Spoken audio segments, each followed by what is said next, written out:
Hi and welcome back to my channel. In today's video we're going to talk about seedlings. I have so many customers that ask me, how do you know what's a weed and what's a plant, what's a self-seeder, so how do you know which ones to keep and which ones to pull out? So in today's video I thought I will take you through 5 seedlings that are actual plants self-seeded in my garden, and then other 5 seedlings which are also plants, but they are weeds. Well, at least I consider them weeds here. So let's go and have a look first at the ones that are actual plants that I want to have in my garden. Some of them are quite invasive, so I have to be careful that I don't leave too many. So I'll read them out, but I will show you what I'm talking about, and I'll let you know which ones are a bit invasive. Delphinium requini. So I'll turn you around and show you what the seedlings look like. So here, this seedling here, it's a Delphinium requini. It's quite a hard plant to germinate. It needs to have really fresh seed. So that's why it's really good to, if you manage to get seeds, to sow them straight away and then let them self-seed, because that way you will be able to get them to grow easier. Now just right beside here I have another seedling which is quite invasive in my garden, and that's the forget-me-nots. And this is here, look, all these little seedlings here. Forget-me-nots have like a hairy, kind of a hair on a leaf. You can just see there on that, the first true leaf. This is the seedling leaf, the seed leaf, and that's the first true leaf that's just coming. So this will not flower next year. This will be, they germinate now and they will flower the year after. The ones that I have to flower for next year are the ones that germinated last autumn. So they are kind of that's how I find them in my garden anyway. So I'll show you maybe some of the bigger ones if I can find one near me. But I can't see one here just now, so when I see one I'll show you. The next seedling I was going to mention and talk about is again biennial. So this is something that I want in my garden. You can see the stem is very purple. It's quite a strong seedling. This is the seed leaf. This is called an honesty or lunaria. Lunaria come in a few different varieties. I have in my garden Lunaria Cherry Glow, which has a purple leaf. I have Lunaria with variegated white leaf and purple flower, and I also have a Lunaria with a white flower. So they're absolutely beautiful Lunaria. They are great for spring color with the tulips, but then also for the beautiful silver dollar or silver discs that they once the seed falls off, they, what do you call it? They look beautiful in autumn color. Now here beside it there's another honesty. So this is one that germinated maybe in the springtime. So this one will flower next year. So you can see it's a little bit bigger. This one here, it won't flower next year, it will flower the year after. But this one here will flower next year. It's a bit bigger. It's starting to have the true leaves, as you can see here. This one's in the middle, and there's another one here. And then right beside it here, I have the purple leaf one. See, this is Lunaria Cherry Glow. You can see how much darker the seedling is. Something had a wee bunch of that, but that's not going to cause the plant not to grow. There's another one here. So this is another one that can be quite invasive if we let it. But I do love them, and I pull them from where I don't want them, or I dig them up and move them somewhere where I really want them. And here beside them you can see there's some more forget-me-not seedlings and maybe poppy. Maybe that's a poppy. But sometimes when they're too small you can't really tell.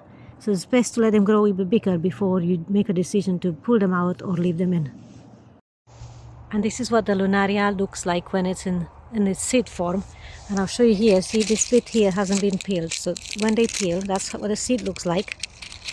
And then when you peel them, it leaves that lovely silver center, which is absolutely gorgeous. This one looks a bit better because we had some horrendous winds this year. So they get shredded with the wind a bit. But I think they're absolutely gorgeous in this low light in autumn and through the winter time. They're really great to use for decoration and Christmas wreaths and other dry flower arrangements that you can do for your house, and even just put them in a vase on their own. They really lift up the mood in a room. And I just love peeling. They're very therapeutic, peeling those silver, the outer casing, to expose that beautiful silver center. Now this one here, it's a bit bigger seedling. It's actually a Daucus carota, the wild carrot, and you can see here, because the leaf near the center is kind of purple. This one is a better one, you can really see. It's purple, that means the color of the flower is purple, so you get different varieties of Daucus carota, and one of the ones I really like is Daucus carota dara, and that one has the most beautiful purple flower, really beautiful in flower arranging. It's a lacy kind of flower, so it adds that lovely lacy form in an arrangement, and it's absolutely loved by hoverflies and all sorts of insects. They like that kind of open flower to land on. Now this is not really a seedling, it's a large seedling. It's almost 6 months, maybe more, old seedling, so it's already developed all its true leaves. The way to identify when it's really young is, I don't know if any of you have grown carrots. They're very similar to carrots. There is a younger seedling here. Look at this one. See, they look like carrots. The true leaf looks like a carrot, but the seed leaf is really thin and narrow. And again, if you're unsure, let it produce its true leaf, and then you can definitely decide if it's something you want to keep or something you want to pull out. Again, a really valuable plant in your flower garden, in the mixed borders, but also in a cut flower garden. It would be one that I will not be without. And once you grow it, I don't have to sow seeds again. I just leave a few plants to self-seed, and I get, as you can see here in this little space, I have 1, 2, there's 2 there, 3, 4, and sometimes I leave them together, sometimes I separate them and move them somewhere else. So, but now we are here, and amongst these I have other plants, which you wonder, well, what are this? Now this, it's a buttercup seedling. Buttercup looks a bit like a geranium. It's got that kind of the same kind of leaf, but the thing to know with buttercup is they creep. Very few geraniums creep, and they grow these long stolons like strawberries do, and they start to root farther up on the ground. And then obviously the flower is a telltale. If you let the flower of this is yellow. So it's the way to identify it if you really are not sure if this is a geranium or a buttercup. But the buttercup leaf, it's a little bit more pointy and elongated. Most geraniums have a leaf that's more rounded and maybe a bit more hairy. So that's a one that you don't want to keep, because it will take over your garden.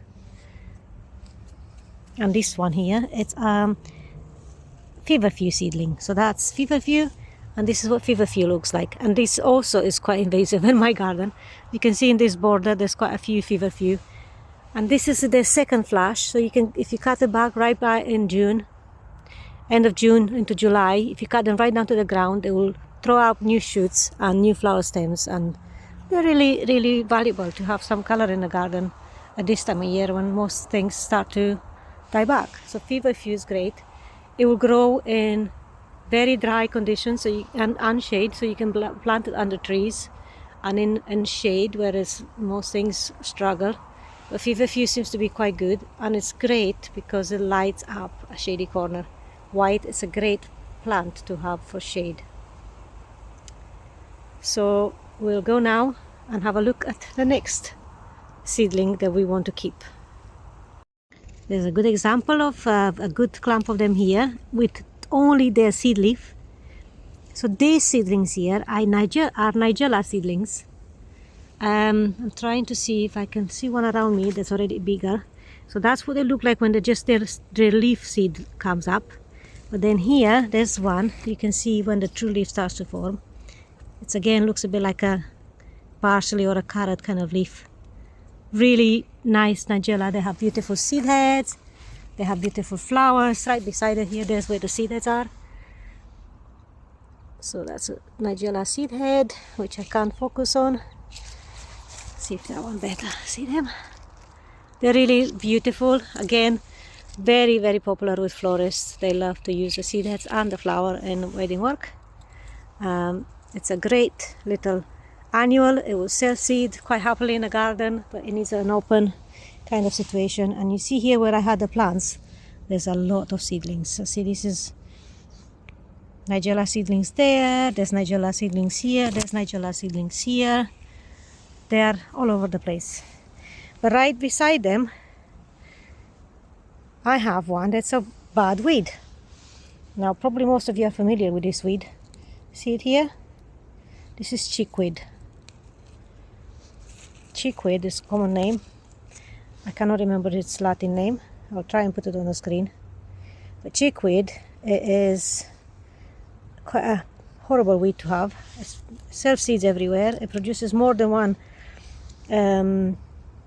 crop in a year. So if you let it self-seed, it will just regrow and grow several times a year. So it's a bit of a pest because you have to keep weeding it. So that's one body that you don't want, and that's what chickweed look like. Basically, they grow from a very tight base. So the root ball is very small, but the plant can spread quite a bit from that tiny root ball. So yeah, one you don't want to keep.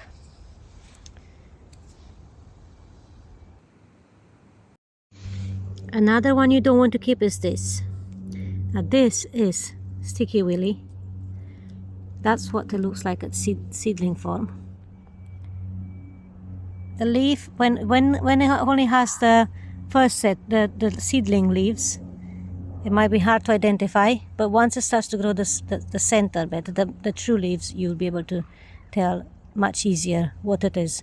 So this is, yes, a weed that I will not allow to be in my garden. It is a thug. It sticks to everything, spreads everywhere, and it's an absolute pest. So that's one that you don't want to have.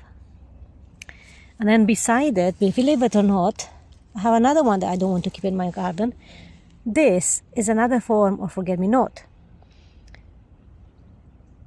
And I'm going to find the right form of forget-me-not, and I'll show you this other form of forget-me-not side by side, so you can tell the difference. So here we are. There's the body. That's the body.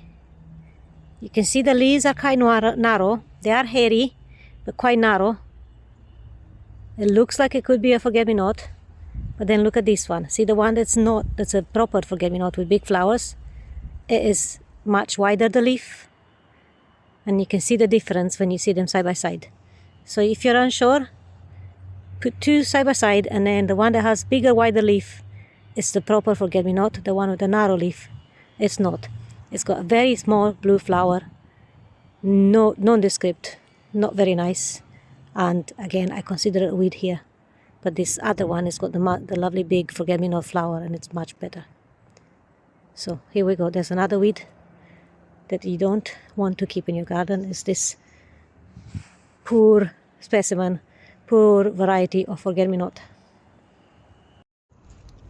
Another weed that we have in our garden is this, and it's quite a young seedling here, so you can see this is the spiny sword thistle. This also has a little bit of yellow flower, almost like a dandelion on the tall stem. But again, if you let it self-seed, it will self-seed everywhere, and it's gonna be a problem. And this is what I mean about forget-me-nots. See, look at them here. So they can be quite invasive, quite a lot of them. So you can pull them out when they're really young. Basically just go like this, and that will dislocate them off their root. And hopefully the sunny afternoon will kill them off. Better to do them now than let them when to go too big, because then the bigger the seedlings get, the more unlikely for you to pull them out, because you think, oh, it's all these lovely plants that I can have. But it's better not to leave too many, because then you'll end up with nothing else in your garden but them. Another seedling that we seem to have an abundance of in our garden here is the common mouse ear chickweed. So this one is more like a hairy chickweed. The flower is very similar to the white chickweed, the normal chickweed, but is more hairy, and it's just here they are. There's a few seedlings here.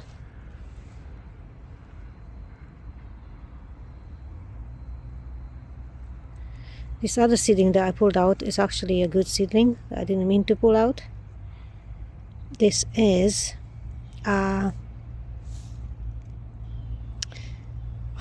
pennycress, small pennycress, but the most beautiful seed heads that's used in flower arranging. So I'm going to try and stick that back in. That's also one that sells seeds around in here. And here beside it, look, there's a nettle seedling. The nettles are probably one that lots of you are familiar with. If you're unsure, just brush your hand past it, and if it stings, it's a nettle. Pull it out. Don't let them take big roots. It's better to pull them when they're at this stage because they're easier to pull out. Look at that root system already. But if you let them until spring, that root system will be 3 times the size. It will be halfway up your bed and it will be much harder to pull out. So pull them out when they're small, because it's much easier than to wait until they're too big. And there's lots of that mouse ear chickweed. And I think the reason why it's called mouse ear, because I'm assuming the leaves are the shape of a mouse. So there you go. This is a few seedlings from our garden to show you the goodies and the baddies. So hope you enjoyed, and thank you very much for watching, and please do subscribe to our channel so you get a notification, and click the bell item so you get a notification when we post a new video. Bye now.